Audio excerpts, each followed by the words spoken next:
이 시간에는 우리 주 예수께서는 히브리서 강의 5번째 시간입니다. 우리 주 예수께서는 대제사장이신 아론보다 얼마나 뛰어나신가 라는 제목으로 함께 말씀의 은혜를 나누기를 원합니다. 예수 그리스도가 누구냐, 이것이 가장 중요한 인생의 질문입니다. 예수님을 알아야 됩니다. 우리가 권세가 안 나타나는 것은 예수를 몰라서 그래요.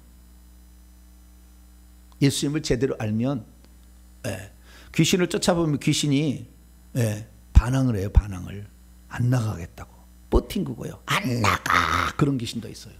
뭐라고요? 안 나가. 안 나가를 거꾸로 하면 가나안이라고 그러대요. 가나안. 안 나가. 뭐 그런데 그런 귀신들이 있어요. 그리고 귀신들이 안 나간다고 했을 때 그러면은 이제 보통 생각할 수 있잖아요. 아, 내가 권세가 없어가지고 내가 계급이 낮아가지고 이놈의 귀신이 나를 안 나간다고 버틴구나. 에이, 어쩔 수 없지, 포기해야 되겠다. 그렇게 생각하잖아요. 근데요, 그때 강력하게 그 귀신이 떠보는 거예요. 떠보는 거예요. 요거 내가 이렇게 하면은 그만하겠지라고 떠보는 거라고요. 더 강력하게 고문을 해버려야 돼, 그 순간에. 그러려면 누구예요? 예수님이 누군지, 예수님이 누구예요? 예수님의 이름으로 우리가 하는 거니까. 예수 이름으로 성령의 무기도 쓰는 것이고 예수 이름으로 쫓는 거니까. 그래서 우리가 예수님을 잘 알아야 돼요. 그래서 예수님을 가장 잘 설명해 주는 성경책은 요한계시록입니다. 그래서 요한계시록 강해, 제가 했던 그 강해 보조 있습니다. 추가로 했던 게 52강인가 뭐 있어요. 그래서 그거 다시 한번 보시면 예수님이 누군지를 잘 알 수가 있는데요. 그 다음으로 예수님이 누군지를 많이 얘기해 주는 게 히브리서예요. 그래서 우리가 히브리서를 잘 공부하면 예수님이 누군지를 많이 공부할 수가 있어요. 근데 히브리서는 대상이 특별한 대상입니다. 히브리인들에게 쓴 거예요. 우리는 어떤 사람이죠? 히브리인들이 이방인이라고 칭하는 자들이죠. 할례 안 받는, 너는 무할례자들이다. 할례 없는 자들이다. 이렇게 칭하는 거예요. 그러니까 할례를 받은 약속의 그 백성들에게 주신 말씀이 히브리서예요. 그래서 그 히브리서라는 그 말 속에는 이미 자부심이 아주 강한 그 내면이 들어있는 거예요. 그래서 자부심이 강했다는 것은 자기가 히브리인으로서 하나님께서 자기를 사랑했던, 그리고 자기를 특별히 위하시는 어떤 측면이 있다라고 생각하고 있는데, 그 자부심을 가지고 있는 그들 가운데 그들이 자부심을 가지고 있는 요소들이 몇 가지가 있어요. 그건 뭐냐면 우리의 조상을 하늘에 위대한 천사가 와서 만나줬다는 거예요. 천사가 이렇게 아브라함도 만나줬고, 창세기 22장에 보면은, 출애굽기 3장에 보면 모세도 만나줬다. 그래서 이 천사가 와서 우리 민족, 하나님이 부리는 천사가 와서 만나주었다. 그렇기 때문에 천사가, 하나님의 중재자인 천사가 아주 중요하다, 이렇게 생각하고 있고요. 뿐만 아니라 우리에게는 이 율법이란 토라라는 것이 있는데, 이 토라를 준 게 모세를 통해서 자기들이 받았다고 생각하니까 모세를 아주 뛰어나게 생각합니다. 자부심이 대단해요. 그리고 지금 이 히브리서가 쓰여질 때의 연도를 보게 되면 아직도 제사를 지내고 있는 상황이에요. 어디에서? 예루살렘 성전에서. 제가 이거 첫 강의 때 말씀을 드렸습니다. 히브리서는 AD 64년에 로마의 네로 황제가 불을 질러가지고 자기가 새로운 도시를 만들려는 야심차게 했는데, 그것이 자기가 해가 될까봐 기독교인들에게 밀어버렸어요. 그래서 예수 믿는 것들이 저렇게 한다 해서 그때부터 예수 믿는 사람을 핍박에 죽여요. 64년부터. 그래서 64년인데 바울이 로마의 감옥에 1차 감옥 투옥이 61에서 63년경이에요. 그래서 네로 황제가 핍박할 때는 밖에 지금 사바나로 전도를 하러 갔다가 돌아와서 66년경에 돌아와서 67년경이나 68년경에 돌아가셨어요. 그러니까 잠시 바울이 로마를 비웠던 그런 상황이에요. 그러다가 돌아오기 때 이 편지는 AD 65년에서 66년경에 쓰였어요. 성전은 언제 멸망하느냐? 70년에 파괴돼요. 이게 아직 성전이 파괴되지 않은 때입니다. 그래서 이스라엘 민족은 지금 제사를 지내는 것에 대해서 전 세계 가운데 하나님께 제사를 된 유일한 민족이다. 우리는 안식일을 지키는 위대한 민족이다. 이 제사를 하나님이 기뻐하신다. 이렇게 해서 성전을 귀중하게 여기고 제사를 귀중하게 여기고 그 제사를 집냈던 제사장의 최고 우두머리는 아론을 최고로 여기는 그런 상황 가운데 있는 거예요. 그래서 자부심이 아주 강한 그 히브리인들에게 그 중에서도 그러다가 예수님이 더 뛰어나다고 생각해서 예수님을 믿었는데 핍박 때문에 이 예수 믿는 사람들은 불법자고 유대인들은 로마에서 불법자가 아니었어요. 그러니까 자기가 예수 믿었다고 하면은 그냥 집안 털리는 것이에요. 재산 몰수 당하는 거예요. 잘못하면은 죽는 거예요. 감옥에 갇혀가지고. 그러니까 나 예수 안 믿어, 나는 유대인이요, 그러면은 합법자가 되는 거예요. 그러니 그 말 한마디에 삶이 왔다 갔다 하는 그런 상황입니다. 뿐만 아니라 유대인들 공동체에서는 너는 유대인이었다가 회당에 있다가 왜 예수를 믿느냐, 그리고 아주 그냥 내놔버려, 그냥 집안에서 왕따를 시키는 그런 상황이. 유대인들로부터는 자기 동족으로부터는 왕따를 당하는 상황, 로마로부터는 정치 세력으로부터는 죽임을 당하는 그런 세력이 있었기 때문에 히브리인들, 유대인이었지만 예수 그리스도를 믿는 사람들이 많이 고민을 할 때죠. 내가 계속 예수 믿는다 할 거냐, 아니면 옛날로 돌아갈 거냐. 그래서 많은 사람이 옛날로 돌아가고 있었어요. 나는 예수 안 믿고 다시 가겠다. 그러자 예수님이, 우리가 믿는 예수님이 얼마나 히브리인들이 최고라고 여기는 것들, 천사, 모세, 아론, 제사장, 제사, 성전보다 뛰어나다, 이것을 알게 하려고 사도 바울로 추정되는 이 인물입니다. 저는 바울로 추정되는 그 인물이 편지를 보는 게 히브리서예요. 그래서 히브리서는 비교법이 계속 나와요. 비교를 해주는 거예요, 서로. 누군가가 뭔가를 제대로 알려주면 비교를 해주면 알잖아요. 이게 이 두 가지입니다. 뭔가를 잘 알려주려면 첫째는요, 크게 안 보고요, 깊이 보고, 이렇게 보면은 알 수가 있어요. 그 다음에 비교를 하면 알 수 있어요. 비교를 해보고. 그래서 예수님께서 자꾸 이 파라볼레, 비유를 들어서 천국은 마치 이와 같다라고 비유를 들어 설명하는 거예요. 그래서 우리가 이런 건데 비유 옆에다가 갖다 놓고 이렇게 하는 거죠. 그래서 예수님과 아론을 비교하는 것이 오늘 히브리서 4장 14절부터 5장 10절까지 말씀에 아론보다 예수님이 얼마나 뛰어나신가, 이 부분을 설명해 주고 있는 것입니다. 그래서 오늘 이제 아론과 비교를 이제 해서 나가게 될 건데요.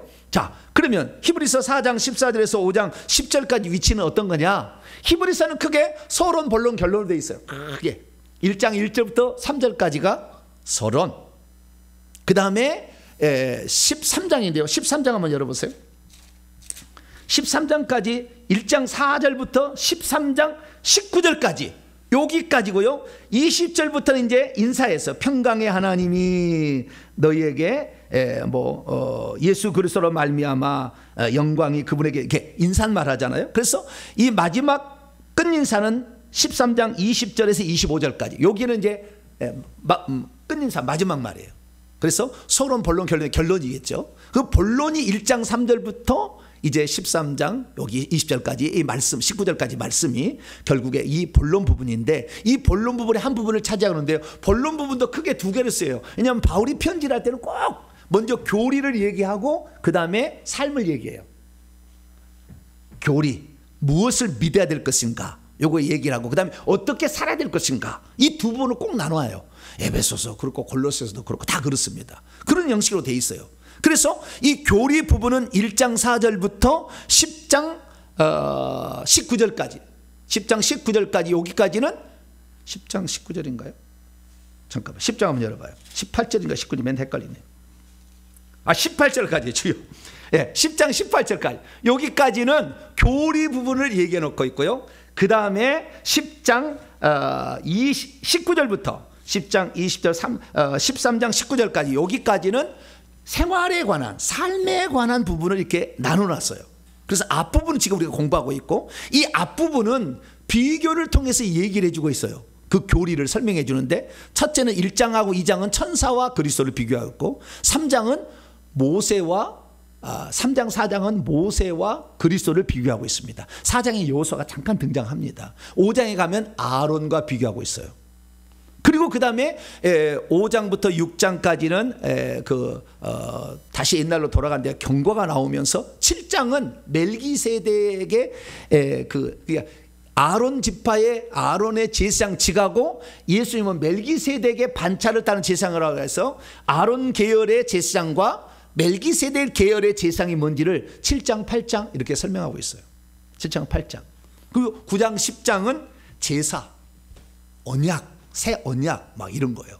제사에 대해서 또 이 예수님께서 자기 몸을 드린 제사와 속죄 제사에 양을 드리는 제사, 소나 양을 드린 제사가 얼마나 차이가 있는지 이 부분을 또 얘기해 주고 있다고요. 그래서 비교를 통해서 이 사도 바울로 추정되는 이 히브리서 기자가 설명해 주고 있는데, 오늘은 아론에 대하여 말씀을 지금 나누고 있는 것입니다. 그래서 아론에 대해서 살펴보는데요, 예수님이 누구냐? 예수님에 대해서 먼저 소개합니다. 그래서 예수님이 누군지를 우리가 아론과 비교해 봄으로써 오늘 살펴봄으로써 예수님이 대제사장이심이 얼마나 위대한 것인가, 이 부분을 살펴보려고 하겠습니다. 자, 그러면 우리가 기본적으로 상식으로 몇 가지 알아야 될 게 뭐냐면, 제사장이 뭐고 대제사장이 뭐냐, 이걸 좀 알아야 돼요.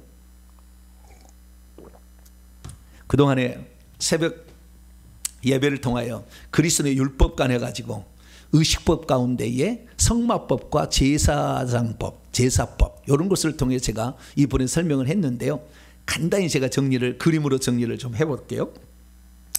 제사장이 있고 대제사장이 있어요. 예, 이 대제사장 아르키란 말이 거기에 들어가요. 앞에가 아르키라는 말은 크다는 말이에요. 크다는 말. 그 대라는 말, 대자를 씁니다. 히에리우스는 대제사장이에요.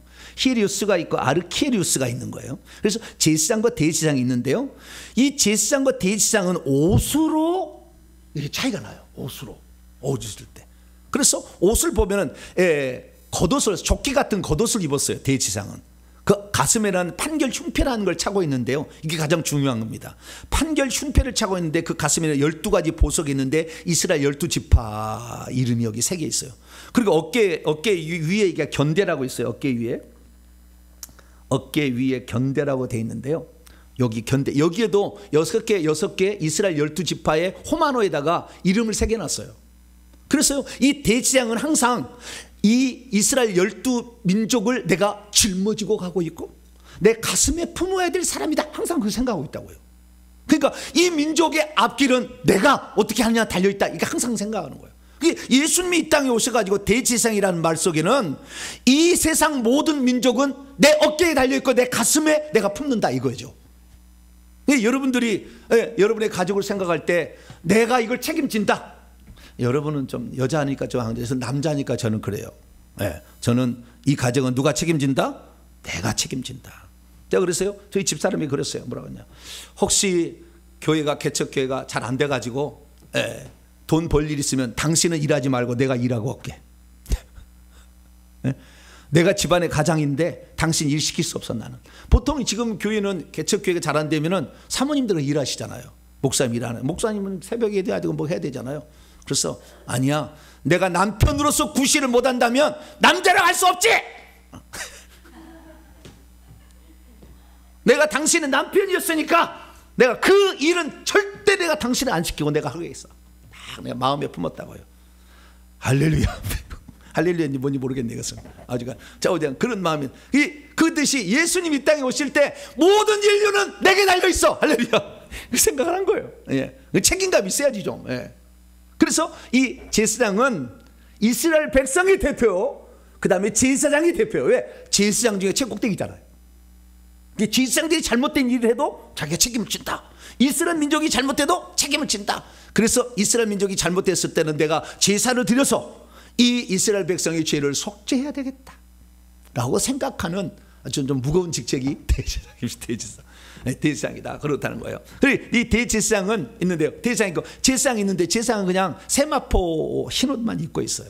거기에다가 대제사장은 겉옷을 입고 있다, 그렇게 간단히 보시면 되겠고요. 그럼 제사장 하는 일은 뭐냐? 제사장은 제사를 지내는 일이에요. 본제단에서. 본제단에서 제사만 지내는 게 아니고, 이 그 회막의 안에 보면 성소하고 지성소가 나눠야 되는데요, 들어가자마자 성소가 하나 둘째 이장을 젖히고 들어가면 지성소예요. 그 지성소에는 법궤가 있어요. 법궤. 그 법궤 위에 속죄소를 천사가 날개로 덮고 있어요. 그 속죄소 뚜껑을 법궤 뚜껑을 속죄소로 하는데 그 사이에 빛으로 하나님이 거기에 계세요. 거기에. 거기는 지성소고요. 안에 성소인데 성소는 제사장이 들어가서 어떤 의식을 치러야 돼요. 그래서 왼쪽에 보면 7금 등대에 불을 밝히고 그 다음에 그 휘장 앞에 보면은 향단에다가 향을 사르고 오른쪽에 보면 떡상에 떡을 진설하고 여기까지 하는 겁니다. 누가요? 제사장이.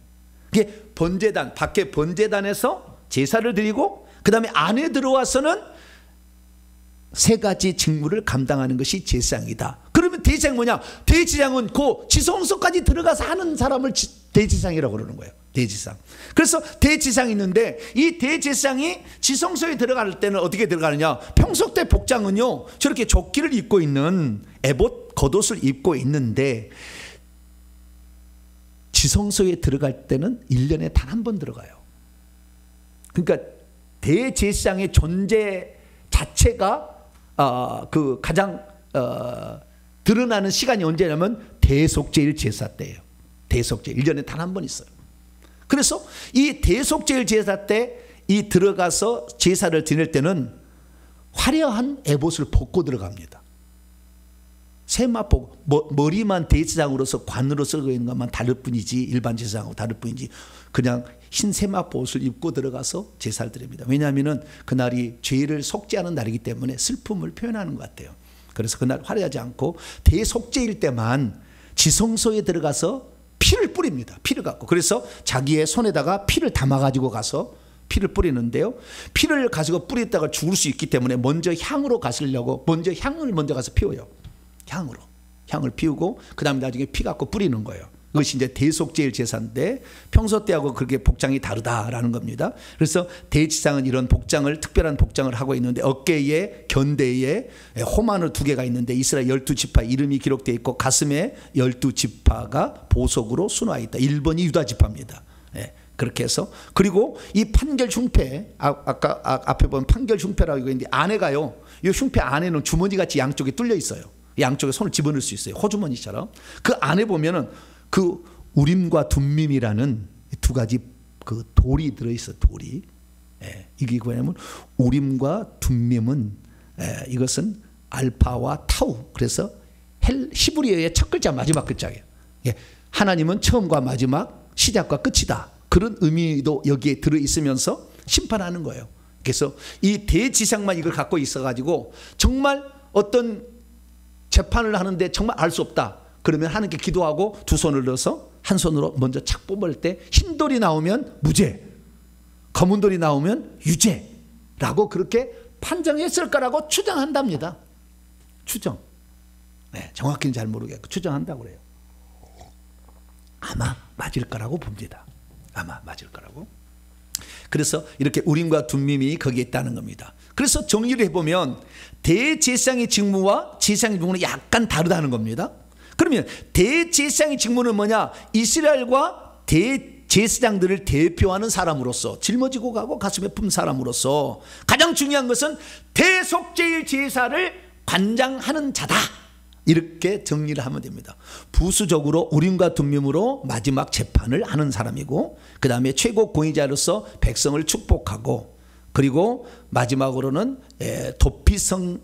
도피성의 제도를 운영해서 대제사장이 죽을 때까지 그 고의로 죽이지 않는 잘못돼서 이렇게 살인한 자들이 대제사장이 죽기까지 도피성에 와 있다가 대제사장이 죽으면 살아나요. 대제사장은 그들을 해방시켜 주는 자예요. 그래서 이런 일들이 있는데 가장 중요한 것은 대속죄일 제사를 드리는 자다. 이걸 기억하시면 되겠고 그냥 제사장은요 성막을 설치하고 제사를 집례하고 성소에서 등잔 때 떡상 분향단에서 이렇게 일을 하고요. 뭐 성결이나 재판이나 율법 해석을 낭독하고 나팔을 불기도 하고 그리고 그다음 백성을 축복하고 이런 일도 하는 것입니다. 자 그러면은 중요한 게 뭐냐? 오늘 대제사장이 나왔잖아요. 자 4장 14절 히브리서 4장 14절 자 읽습니다. 시작. 그러므로 우리에게 큰 대제사장이 계시니 승천하시니 곧 하나님의 아들 예수시라. 우리가 믿는 도리를 굳게 잡을지어다. 아멘. 야 여기 보니까 예수님이냐 대제사장이다 이렇게 표현하고 있다는 거예요. 그러면 대제사장이 하는 일이 뭐냐? 봤을 때는 대제사장은 대속죄일 제사를 집례하는 것이다, 이렇게 생각하시면 돼요. 가장 중요한 거. 그래서 대속죄일 제사를 어떻게 집례하는지 그 과정에 대해서 한 장으로 아예 히브리서 써놨어요. 이것이 히브리서 9장이에요. 나중에 배울 거예요. 대제사장이 어떤 일을 감당하는 자다라는 것을 히브리서 9장에 쫙 설명을 해놨어요. 그래서 나중에 이게 그거 배우게 될 겁니다. 그건 나중에 배우고. 그래서 이 예수님이 대제사장이신데, 그러면 예수님이 대제사장으로서 속죄 제사는 한 번 드리고 끝났잖아요. 오늘 이제 배우다마는 아론은 죽기 때문에 예수님은 영원히 살아계시기 때문에 그 제사장의 직분도 갈리지 않아요. 그런데 아론은 죽기 때문에 그의 아들 엘르아살에게, 엘르아살은 비느하스에게 계속해서 자기의 그 장자인 그런 자녀에게 대제사장직을 위임을 합니다. 위임을 해요. 그럼 예수님께서 대속죄일 제사는 여러분 위임할 필요 없어요. 다른 사람이 또 올 필요 없는 거예요. 예수님이 한 번의 제사로 끝나는 거예요. 영원히 끝난다고. 이것이 히브리서 7장 8장에 잘 나와 있어요. 나중에 또 공부하고. 근데 예수님이 대제사장 직분은 갈리지 않는데, 그러면 한 번의 제사 끝냈으니까 예수님은 그냥 끝, 나는 이제 내 일 했으니까 나는 끝, 나는 아무것도 안 해, 이런 거냐? 그래서 우리가 알아야 돼요. 더 대제사장이랑 직분이란 게 뭔지. 대제사장이랑 직분 혹은 제사장의 직분이라는 것은 한마디로 하나님 사람을, 죄인인 사람을 하나님께로 이끌어가는 존재예요. 제사장이라는 존재는. 그러니까 죄인이 하나님께 못 나가니까 대신 중간에 제사를 드려가지고 하나님께 나가서 용서받을 수 있도록 해주는 거죠. 그러면 이 제사장의 반대는 선지자예요. 선지자는 하나님의 말씀을 받아가지고 백성이 전해주는 거예요. 장차 오실 메시아는 이런 분입니다. 여러분 회개하시오. 이걸 하나님의 말씀을 담아서 위의 것을 아래로 전해주는 사람은 뭐예요? 선지자의 직분이고, 아래에서 위로 올리는 것은 제사장의 직분이다 이거예요. 그러니까 이 제사장이나 선지자는 중보자라는 것이라고 말할 수 있어요. 하늘과 땅을 연결하는, 하나님과 인간을 연결하는 중보자인 거예요. 그런데 왜 아론보다 예수님이 뛰어나냐? 이것은 뭐냐면, 아론은 하나님과 사람 사이에 중보자 일을 해야 되니까 하나님의 음성도 들어야 되고 인간의 사정도 알아야 되잖아요. 그렇죠? 둘 다를 돼야 이게 되는 거죠. 하나님도 알아야 되고 인간의 사정도 알아서 중간에 매기를 잘 해야 되는 거예요. 그런데 예수님은 어떤 분이냐? 예수님은 가장 완벽한 제사인 거예요. 왜 완벽하냐? 아론은 자기는 하나님의 뜻을 온전히 몰라. 알려주기만 알아. 근데 예수님은 하나님이 사람 되시 오기 때문에 하나님의 뜻을 다 알고 있어. 예수님 말씀은. 그러나 아론은 그렇지 않아요. 그래, 아론은 범죄할 수도 있어요. 하나님 뜻과 어긋나는 길도 갈 수 있어요. 이게 아론이에요. 그런데 예수님은 한 번도 하나님 뜻과 어긋난 길을 간 적이 없어. 왜냐하면 하나님의 뜻이, 하나님의 지혜와 계시가 다 이 육체로 임하가 예수 안에 있으니까. 그래서 아론은 불완전해요. 불완전해. 왜? 그 속에 귀신도 들었어. 예수님은 그 안에 귀신 들었어요? 안 들었어요? 육체 안에? 안 들었어. 그 차이가 있는 거예요. 잘 들어보세요. 아론하고 지금 제가 비교를 해드리는 거야. 아론은 자기 안에, 자기도 인간이기 때문에 그 죄성을 물려받아서, 엄마가 누구예요? 네? 아므람과 요게벳? 아니, 누구죠? 요게벳 맞죠? 네, 주요. 가끔 하다 보면 생각이 안 날 때가 있어요. 너무 야단치지 마세요. 가끔 하다 그러니까. 엄마가 임신을 했을 때 그 자궁 안에 때 이미 귀신이 들어와서 침범해 있었어요. 다. 그래서 이 아론은 그 속에 이미 귀신이 있는 더럽혀져 있는 존재예요. 죄는 아닙니다. 아론이 죄진 게 아니잖아요. 엄마가 그냥 엄마로서부터 물려받은 거니까. 죄는 아닙니다. 그 안에 귀신이 들어있는 거죠. 그렇기 때문에 제사를 지낼 때 하나님 앞에 하나님이 직접 계신다고는 지성소에 들어갈 때는, 제사를 지낼 때 이스라엘 백성의, 온 백성의 죄를 대신 제사 지내는 게 대속죄일 제사인데, 대속죄일 제사의 1단계는 자기를 위한 속죄제를 먼저 드리고 그 다음에 이스라엘 백성의 죄를 위한 속죄제를 나중에 드려요. 왜 그럽니까? 자기도 연약에 쌓여있고 죄인이기 때문에 용서해달라고 먼저 얘기해야 되는 거예요. 하나님, 내가 이 제사를 집례하지만 내 죄가 너무 커서 이 죄인자들 죽어버리면 이 이스라엘 온 백성의 죄는 어떻게 용서가 됩니까? 하나님, 나에게 용서해달라고 먼저 자기를 위한 속죄제 수송아지를 바쳐, 하나님 잘못했습니다, 그럼 피를 뿌리고 기다려, 하나님 용서해달라고. 그래서 피 뿌리기 전에 향까지 피워. 그래서 하나님이 좀 나타날 때 희미하게 나타나더라고. 너무 그냥 선명하게 보이면 무섭잖아. 그냥 향을 피워가지고 이렇게 할 때 그때 가가지고 피를 또 싹 뿌려가지고 하나님 용서해달라 이렇게 하는 거예요. 왜? 자기가 연약하게 쌓여있으니까. 자기도 연약하게 쌓여있으니까. 왜? 자기도 죄인이자 더럽잖아요.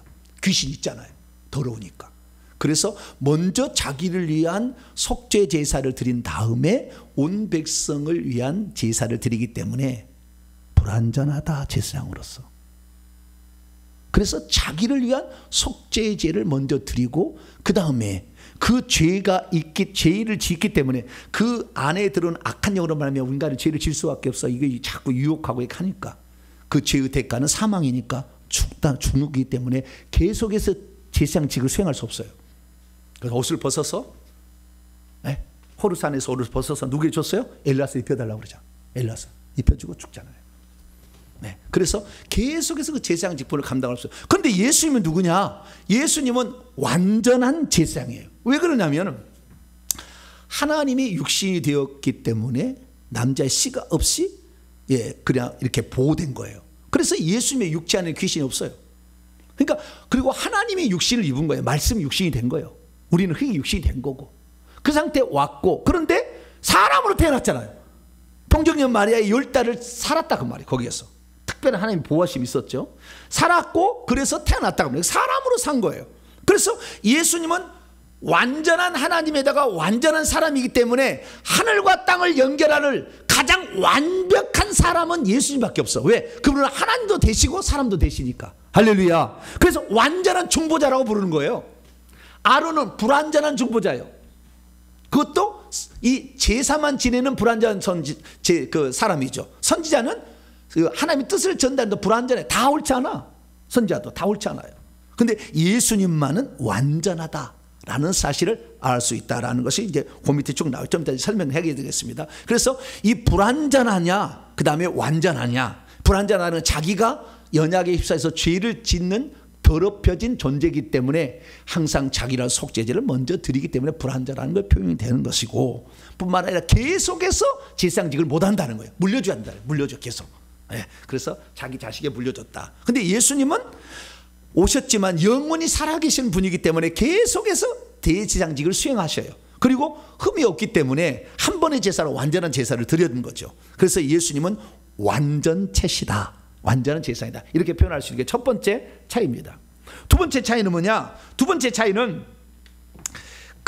방금 얘기도 했습니다마는 이 제사장의 직분을 수행하는 데 있어서 이 구약에 하나님 말씀하신 것은 예표와 그림자예요.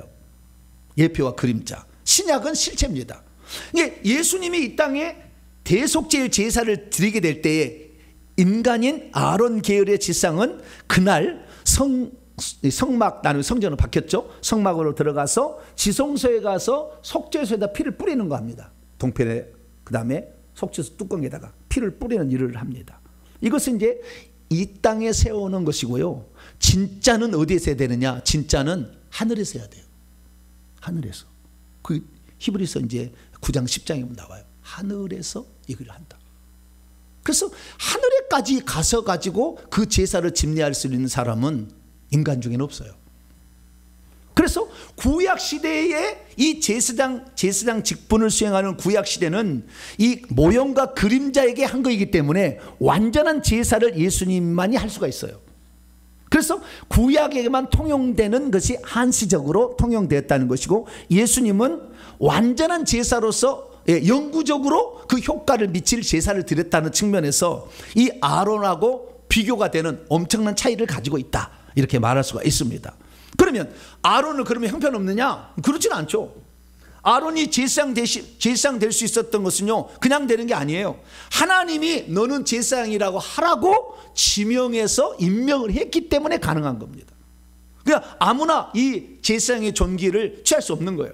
이 땅에 주의 종들이 되니 아무나 돼서는 안 되는 거예요. 아무나 될 수 없는 거예요, 사실은. 그것을 하나님이 정하신 거니까. 그래서 이 제사장 아론이 제사장 되심도 상당히 존귀가 있는 겁니다. 왜? 그 최고꼭대기니까, 인간으로서. 그래서 이 아론에게 하나님께서 특별히 지명하여 불러서 그를 제사장으로 세웠기 때문에 귀중하다. 그럼 예수님은 어땠느냐? 예수님은 제사장을 지명할 때 어떻게 지명했냐면, 아론한테는 모세한테 그랬잖아요. 아론을 제사장으로 세워라, 이렇게 얘기했거든요.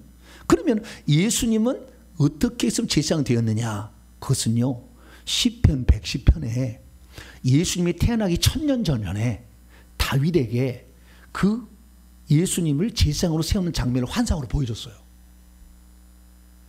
그래서 장차 내가 영원한 제사장으로 세울 자는 멜기세덱의 계통을 따르는 제사장으로 세울 것이다 라고 하나님이 미리 보여줘서 약속을 하셨는데, 맹세하면서 하셨어요. 하나님이 이런 자들 맹세하면서. 맹세는 인간의 약속의 최후 확정이다로 나옵니다. 자, 시편 110편을 열어봅니다.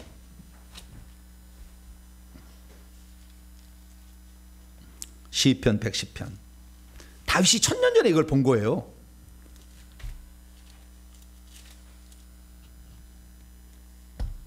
4절입니다. 4절 읽습니다. 시작. 여호와는 맹세하고 변하지 아니하시리라 이르시기를 너는 멜기세덱의 서열 반차를 따라 영원한 제사장이라 하셨도다. 여기에 너는 뭐냐면 1절에 나와 있어. 여호와께서 내 주에게 말씀하시기를. 그러니까 다윗이 지금 환상을 봤는데 아버지가 계시고 아들이 있는 거예요. 여호와께서 내 주에게, 지금 예수님이 그 앞에 있는 거예요. 요한계시로 보면은 하나님은 보좌에 앉아 계시고 일찍 죽임을 당한 어린 양이 그 앞에 있잖아요. 그래서 인류의 역사가 기록된 두루마리가 있는데, 이 두루마리를 누가 뗄까? 유다지파의 사자요. 네. 유다지파의 사자인 이 예수 그리스도 이 어린 양이 떼기 합당하도다. 24장로가 그렇게 얘기를 하지 않습니까?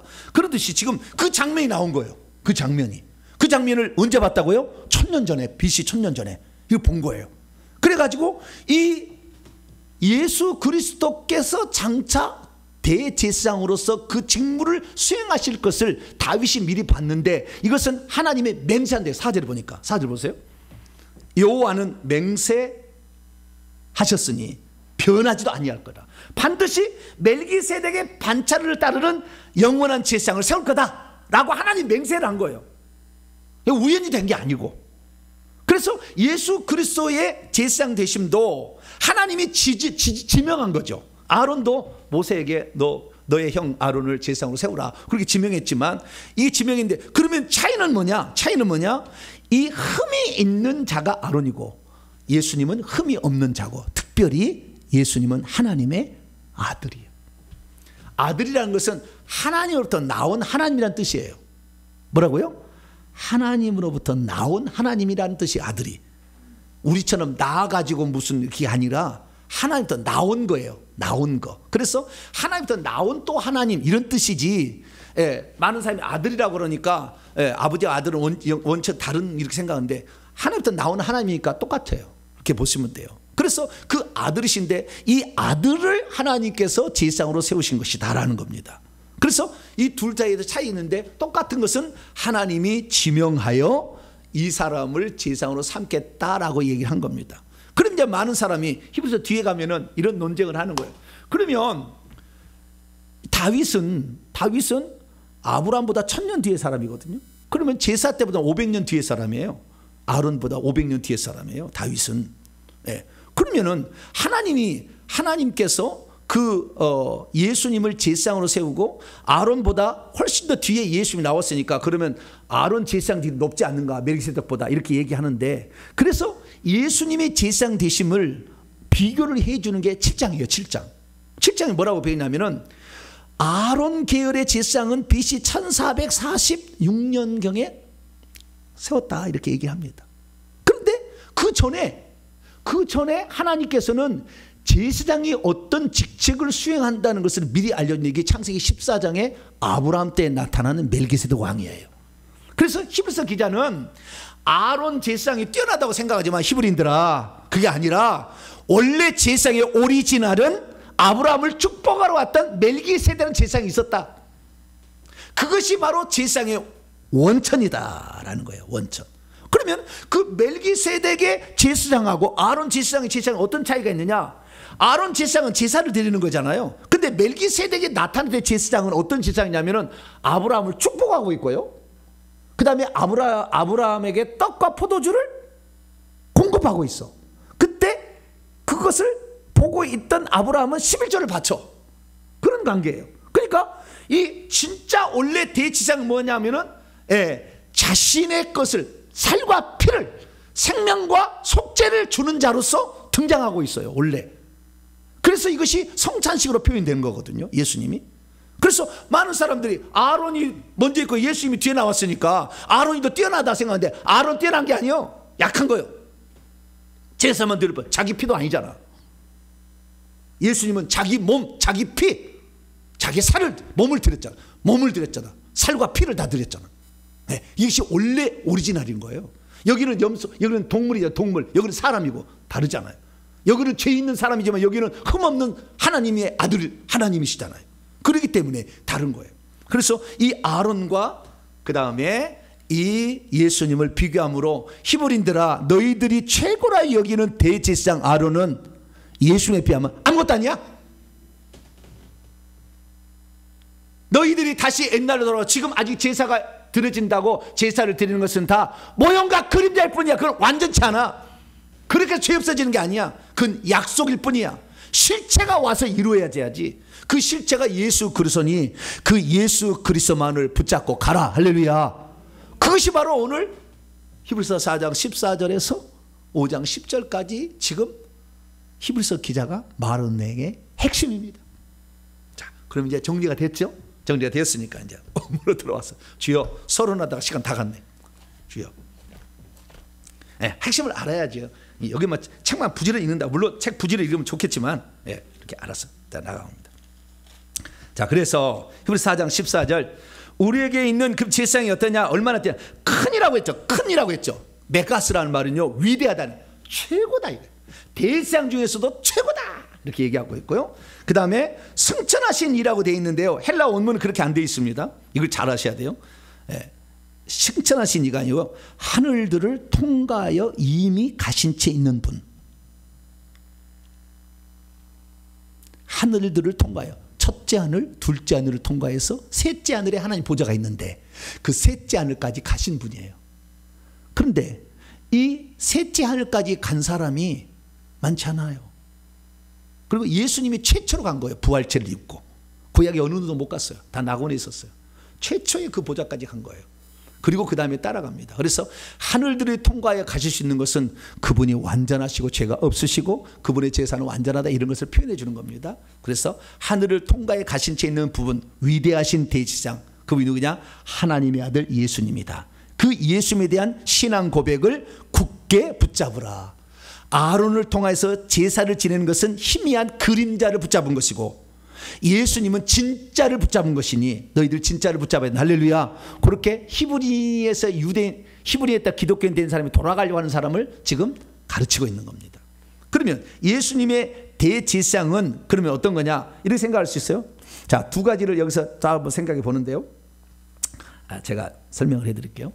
또 하나 생각을 뭐냐면, 예수님이 속죄 제사를 골고다 언덕에서 한 번으로 완전한 제사를 드려버려 가지고 그 다음부터 아무것도 하고 있지 않느냐? 그러지 않는 거예요. 왜냐하면 원래 제사장은 하나님과 사람 사이를 중재하는 역할을 말하는 거잖아요. 그렇죠? 중재하는 역할이기 때문에. 그래서 예수님이 보좌 우편에 앉으셨다 맨날 이렇게 얘기한 것은 지금도 하나님과 사람 사이에 중재자의 일을 하신다라는 것을 표현해 주고 있는 것입니다. 그래서 항상 여기에 그 대제사장을 얘기할 때는 승천하셔서 하나님 보좌 우편에 있는 이라는 표현을 쓴 것은 예수님이 지금도 천국에 가서 놀고 있는 게 아니라 우리를 향하여서 대제사장의 역할을 지금도 감당하고 있다. 그러니까 우리가 회개하면 당신의 피로 용서를 해주시고 우리를 깨끗게 하는 일들을 그 다음에 우리의 기도를 받아서 또 올려주시고 이런 중보자의 일을 지금도 해주고 있다는 것을 표현하는 것입니다. 그래서 히브리서에서는 예수님의 대제사장직을 얘기할 때 반드시 승천하시느니 하나님 보좌 옆에 그 보좌 우편에 가셨다는 얘기를 계속 얘기하는 게 그 얘기예요. 자, 히브리서 1장을 봅니다. 먼저 그래서 1장 3절입니다. 1장 3절. 예수님이 지금 하나님 보좌 우편에 계신다는 말은 대제사장으로 그 직분을 수행하고 계신다. 예, 그 얘기에 똑같은 연장선상에 있다고 이해를 해야 된다는 겁니다. 자, 1장 3절입니다. 시작. 이는 하나님의 영광의 광채시요 그 본체의 형상이시라. 그의 능력의 말씀으로 만물을 붙으시며 죄를 정결케 하는 일을 하시고 대속죄일 제사를 드렸다는 말이잖아요. 그리고 높은 곳에 계신 지극히 크신 이의 우편에 앉아 계신다. 이 말은 지금도 대제사장으로 중보자로서 인간과 하나님 사이를 중재하고 있다. 우리의 죄를 용서해달라고 아버지께는 내 피로 이 죄를 용서했으니까 이거 회개했잖아요. 용서해달라고 이렇게 얘기해 주는 일을 한다. 이것을 말해주고 있는 것입니다. 또 그 다음에 3장 1절 시작. 그러므로 함께 하늘의 부르심을 받은 거룩한 형제들아 우리가 믿는 도리며 사도이시며 대제사장이신 예수를 깊이 생각. 우리도 하늘에 당차 들어가야 될 텐데 그 하늘의 중재자이신 예수님을 생각해야 된다는 거예요. 자, 히브리서 12장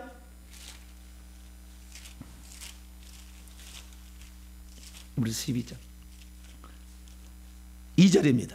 히브리서 12장 2절 읽습니다. 시작. 믿음의 주여 또 온전케 하신 이인 예수를 바라보자. 그는 그분 앞에 있는 기쁨을 위하여 십자가를 참으사 부끄러움을 개의치 아니하시더니 하나님 보좌 우편에 앉으셨다. 자꾸 우편 얘기하는 것은 다른 게 아니에요. 이분이 한 번의 대속죄일 제사를 드린 다음부터는 하나님 보좌 우편에서 그 직책을 계속 대제사장으로서 직책을 수행하고 있다라는 것을 표현해 주는 거죠. 사도 바울은 이것을 잘 알았기 때문에 로마서도 이걸 써놨어요. 자, 로마서 8장.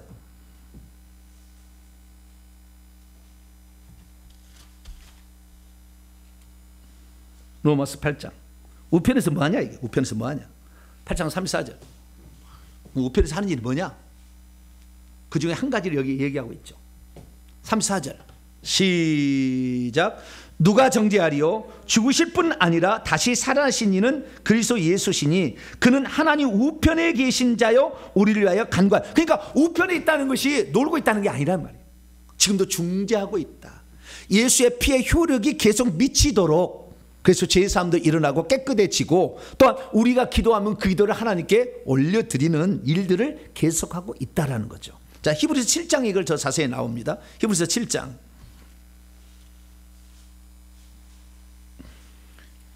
25절 7장 25절 시작. 그러므로 자기를 힘입어 하나님께 나아가는 자들을 온전히 구원하실 수 있으니 이는 그가 항상 살아계셔서 그들을 위하여 간구하심이라. 그분을 의지해 나가면 자기의 피로 덮어준다 그 말이에요.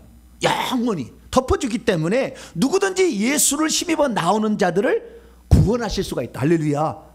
그래서 예수님은 영원한 우리의 중보자 중재자라고 얘기를 하게 되는 것이죠. 그래서 또 디모데전서에 이렇게 또 표현하겠습니다. 디모데전서 2장. 이 사도 바울이 썼을 것이 거의 확실시 됩니다. 5절입니다. 디모데전서 2장 5절 시작. 하나님은 한 분이시요 또 하나님과 사람 사이의 중보자도 한 분이시니 곧 사람이신 그리스도 예수라. 사람이신 그리스도, 하나님이시면서 사람이신 그분이 하나님과 사람 사이의 완전한 중보자다.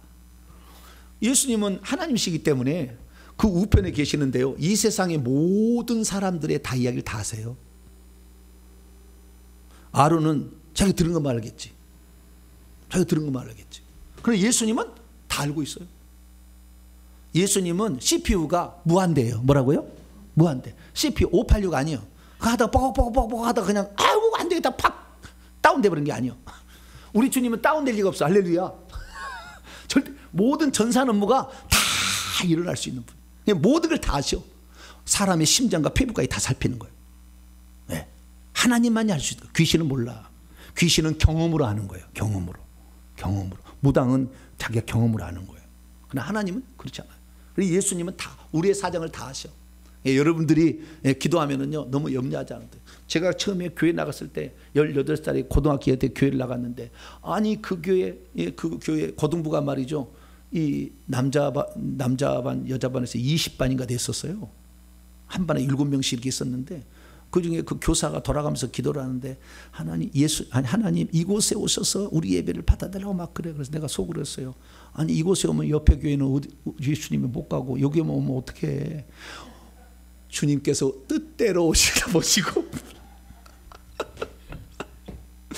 아니 이곳에 오시려면 저기는 안 가면은 저기의 예배는 그러면 망가지고 우리만 예배를 드리라는, 이 양반은 그렇게 하면 안 되지. 속으로 얘기를 못했어 제가.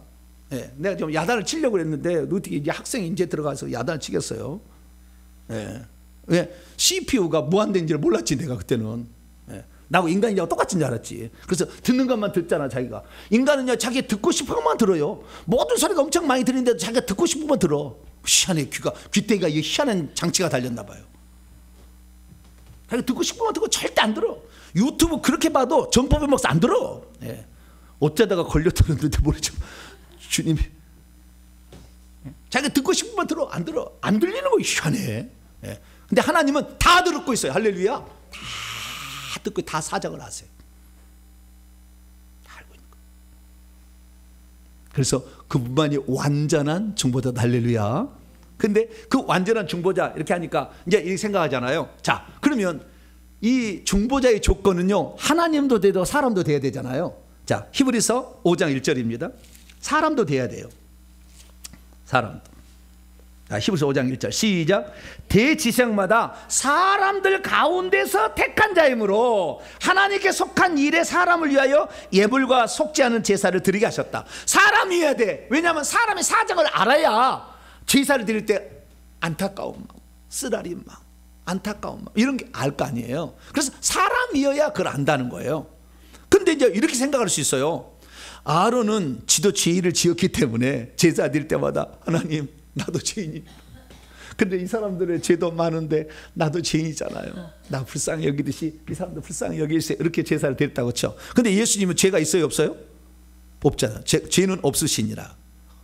귀신이 없잖아요. 그럼 예수님 우리 사정을 모른다 이럴 수 있잖아요. 물론 아까 제가 얘기를 해가지고 안다 지금 이미 알아버렸는데 얘기를 안 했어야 되는데 이게 순서를 거꾸로 했네. 예수님 죄를 안 지어봐가지고 우리 사정을 모른다. 죄라는 게 몰라가지고 우리 사정을 모른다 이렇게 생각할 거잖아요. 그런데요 여러분, 그래서 히브리서 기자가 뭐냐면은 예수님은 안에 귀신이 없었을 뿐이지 우리가 똑같이 마귀로부터 계속 시험을 받았다. 우리는 귀신 좀 잔챙이한테 시험을 받았지만 예수님은 잔챙이 아니라 마귀에게 직접 계속해서 시험을 받았다. 이렇게 얘기를 합니다. 거기 위에 나와요. 자 보세요. 15절로 그 위에 4장 15절 16절 봅니다.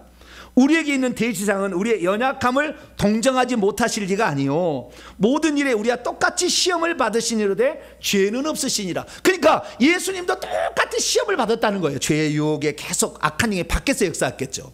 그런 시험을 계속했는데 엄청난 시험을 예수님이 견디신 거죠. 40일 동안 금식하셔도 있을 때 막 왔잖아요. 시험하러 오고 막 그랬잖아요. 그래서 시험을 받. 그래서 우리가 똑같이 시험을 받으셨다. 그리고 뭐까지 했냐면은 고난도 겪으셨어요. 자 5장 넘어옵니다. 7절 8절 9절 봅니다. 7절 8절 9절 읽습니다. 시작. 그는 육체에 계실 때에 자기를 죽음에서 능히 구원하실 이에게 심한 통곡과 눈물로 간과 손을 올렸고 그의 경외하심으로 말미암아 들으심을 얻었느니라. 그가 아들이시면서도 받으신 고난으로 순종함을 배워서 온전하게 되셨은즉 자기에게 순종하는 모든 자에게 영원한 구원의 근원이 되셨다. 그렇죠. 예수님은 우리의 고통을 일부러 대신 받으셨어요. 채찍에 안 맞으시대. 그분 죄가 없는데 왜 채찍에 맞아? 근데 채찍 일부러 맞으셨어요. 120대를 때렸다고 그래요. 당시 한 5가닥으로 되어 있는데 끝에가 나비나 그냥 뼈, 동물의 뼈가 달린 것을 때려가지고 잡아치면 딱 박혔다가 빠지는 거예요. 착 이렇게 120대를 때렸다는 거예요. 그러니까 등허리라 멍에게 만신창이가 된 거예요. 머리에 가시가 면류관 왕이라고 조롱하면서 쓰였죠. 그렇게 때렸죠. 태장으로 40에 하나 감한 매를 또 맞았다고 그래요. 엉덩이는 찢어졌을 거예요. 예, 영화에서는 그렇게 안 나오지만 실제는 그랬을 거예요. 엄청난 이렇게 고통을 겪으신 거예요. 그러니까 인간이 겪을 수 있는 최고의 고통을 예수님이 겪으셨습니다. 그리고 하나님은 절대 겪을 수 없는 죽음이라는 것을 통과하셨어요. 하나님은 죽음이라는 것을 통과할 수 없어요.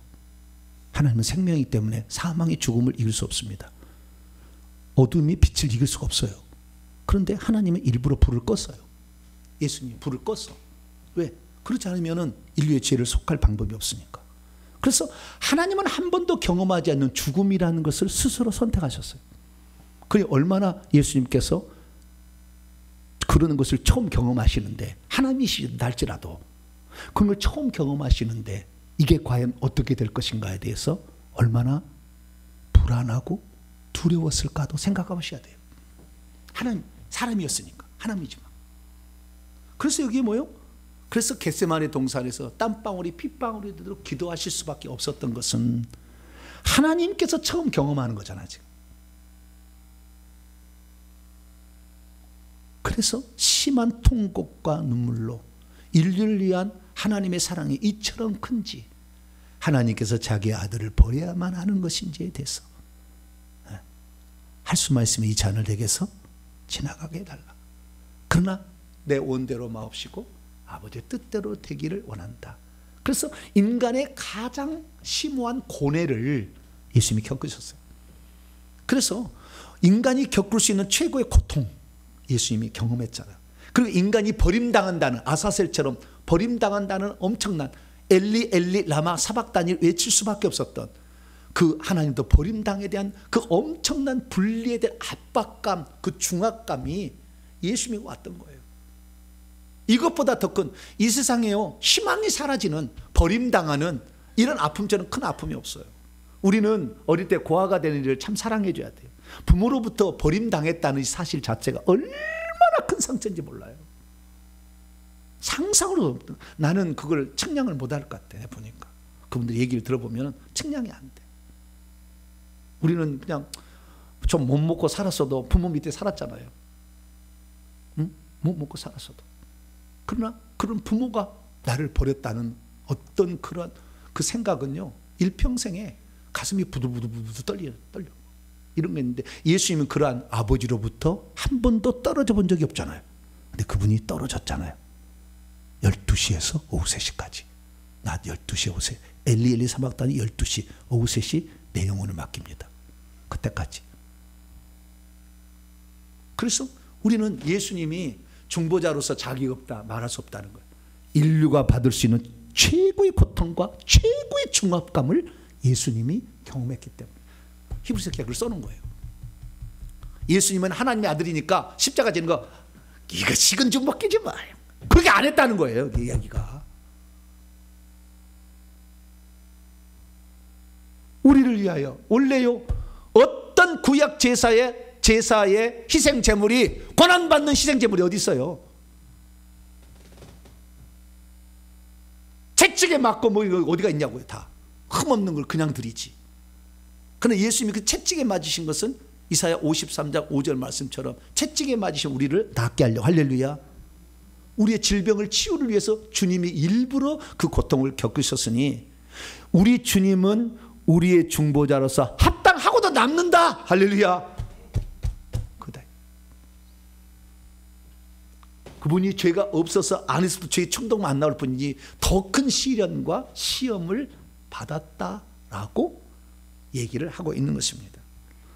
그래서 그분이 이제 우리의 사정을 다 아세요. 그리고 얼마나 우리가 큰 고통과 버림당하는 아픔까지도 다 그분은 아셔요. 왜? 당신 경험해 봤으니까. 그렇기 때문에 우리에게 있는 대상은 합당하다. 자, 히브리서 7장 26절 7장 26절 시작. 이러한 대제사장은 우리의 합당하니 거룩하고 악이 없고 더러움이 없고 죄인에게서 떠나 계시고 하늘보다 높이 되시니라. 우리의 합당하니, 죄가 없으셨지만 우리를 위해서 모든 것을 다 고난을 받으셨잖아요. 그 고난은 두 가지입니다. 고통과 죽음이에요.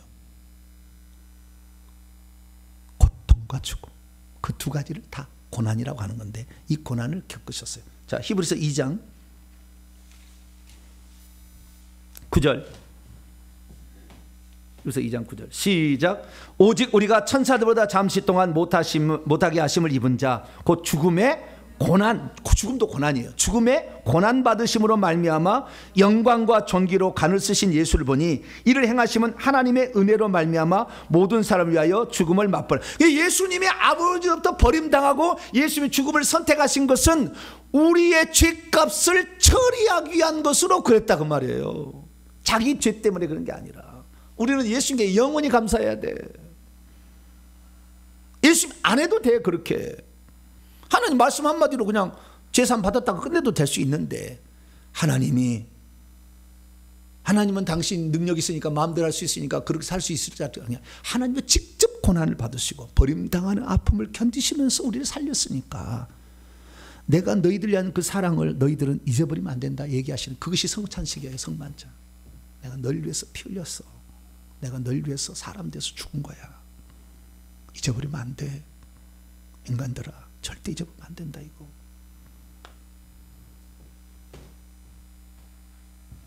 두 번 다시 나는 할 일은 아니지만 내가 이거 했다는 거 영원히 잊지 마라.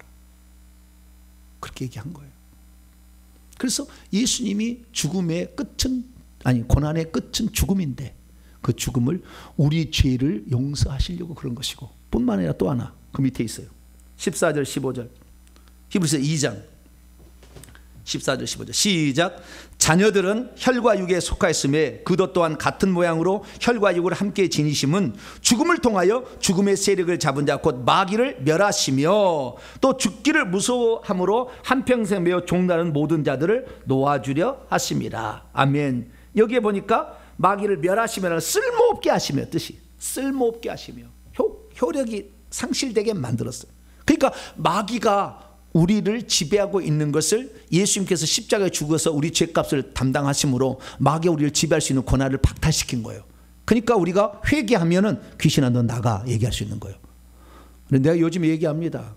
너 불법이야. 여기에 머물러 있는 거. 이따 회개하고 왔잖아. 불법, 네가 불법이야 이제. 예전에 우리가요 불법으로 쫓아냈어요. 왜?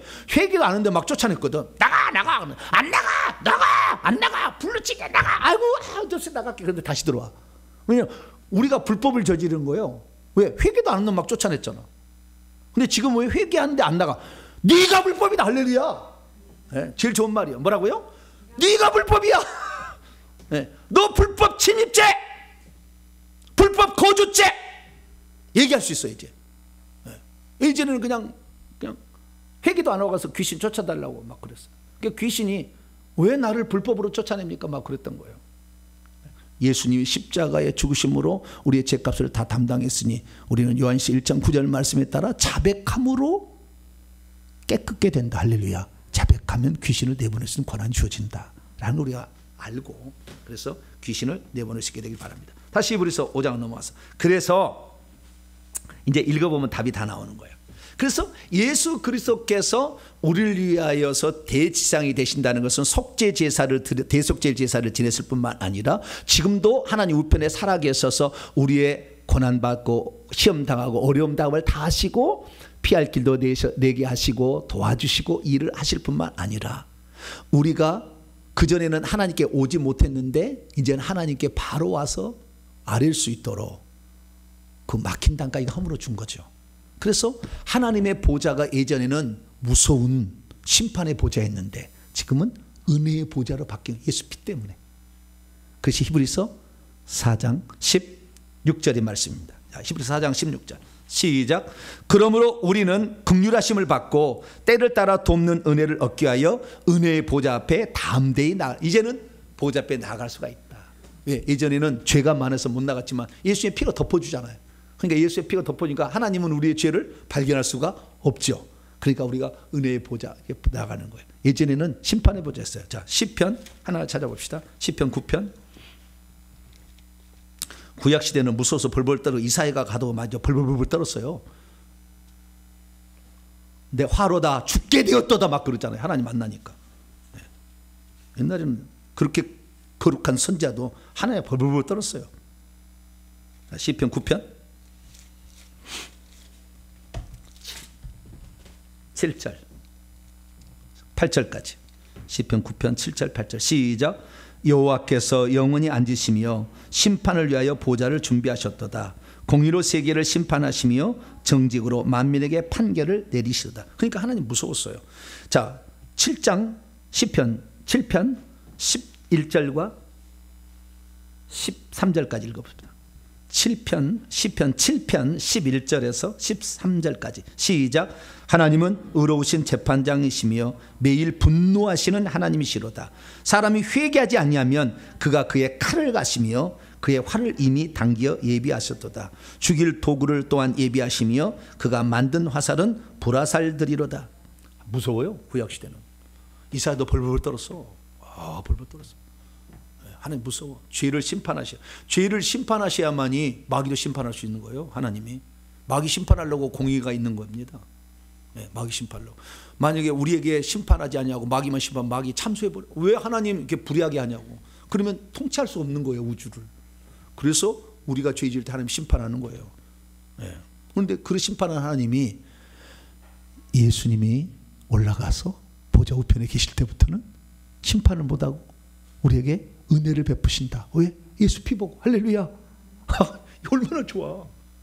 우리가 회개만 해버리면 예수의 피가 착 덮어버리면 우리는 죄 없는 것처럼 여겨주니까 우리가 은혜를 받고 사는 겁니다. 할렐루야. 그래서 예수님은 지금도 대제사장으로서 대속죄일 제사 한번 드리시고 하나님 보좌 우편에서 중보자 일을 계속하시며 어떤 기도든지 들어주시고 또 우리가 회개하면 그 죄를 용서해 주셔서 덮어버리시고 악한 영은 쫓아주셔가지고 하나님께 나아가도록, 그래서 하나님께서 은혜 베푸시도록 만들고 있으니 이 대제사장이신 예수님만을 끝까지 의지하며 살게 되는 저 여러분 되시기를 간절히 바랍니다. 거룩하신 하나님 감사합니다. 우리는 예수 그리스도 아니면 하늘나라 절대 갈 수 없습니다.